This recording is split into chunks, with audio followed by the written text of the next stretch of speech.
to our next talk by Paula Barteau from the New Mexico Museum of Natural History and Science. Her presentation is entitled "The Poppy That Means I'm Home." Paula? Hi. What does it mean to be at home in the Anthropocene? My name is Paula Barteau. I work at the New Mexico Museum of Natural History and Science as a data digitization intern in Albuquerque, New Mexico. I've lived in New Mexico for most of my life. It's the 5th largest state by landmass and the 37th by population, so we're very rural. For me, nothing means home like seeing an Argemon polyanthemus, or blue-stemmed prickle poppy, which is why my favorite specimen in our collection is herb 2782, which you can see here. Argemon is a genus in the family Papavarsi. Argemon poppies, or prickle poppies, are visually distinct with blue-green stems and leaves that are covered in spines. They have very large white flowers with bright yellow centers, for which they've been bestowed the nickname cowboy's fried eggs. We think of home for this genus as being the southern part of the North American continent, so the southwestern United States, Mexico, and the surrounding islands as well. However, for these poppies, home just means a hot, dry, high-elevation desert which exist all over the world. It is often tempting when learning native and invasive plants to fall into a good plant, bad plant dichotomy of thought, which can be helpful when we're learning by giving us an emotional connection to what we're trying to remember.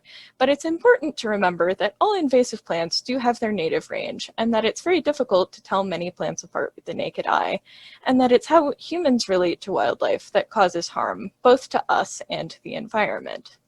For instance, even in their native range, some plants grow very differently in the presence of human activity than they do in its absence.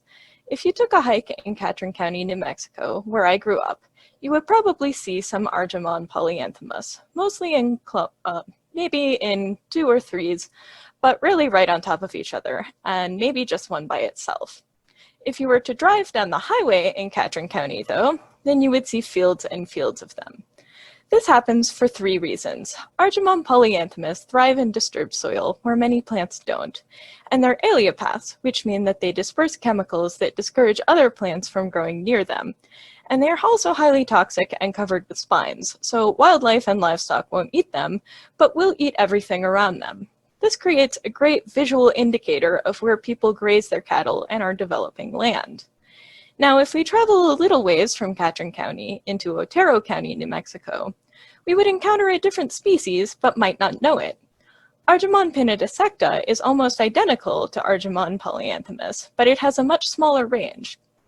They are found in only 10 canyons in the Sacramento Mountains, though they have been only seen in 7 of those 10 in the last 10 years.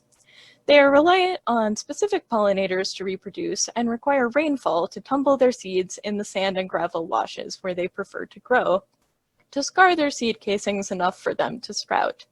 Their primary threat is human activity, in contrast with Argemon polyanthemus, to which they are very visually similar, as I stated before. They are also affected by drought and a parasitic mold that is made worse by drought. So their population is now in the thousands, but you would not know that from driving around New Mexico and seeing Argemon polyanthemus in abundance. If we travel south into Texas and Mexico, we would find the native range of another species, Argemon mexicana. And if we traveled across the oceans to India and Africa, we would find the part of the world where most of them grow and are categorized as noxious weeds because they do so aggressively. In all of these places, however, Argemon mexicana have become incorporated into traditional medicinal practices for a long time to no detrimental effect. However, in India, they have caused mass poisonings referred to as endemic dropsy. They are cheaper to grow than the mustard crop used for commercial cooking oil, so there have been incidents when suppliers dilute mustard seed oil with Argemon seed oil to turn a better profit, which has poisoned many people.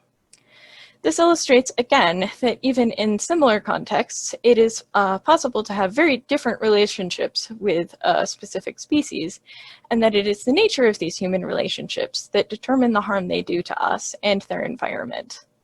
Thank you for listening to my talk. Again, I am Paula from the New Mexico Museum of Natural History and Science. Thank you very much, Paula. Great story. Very interesting.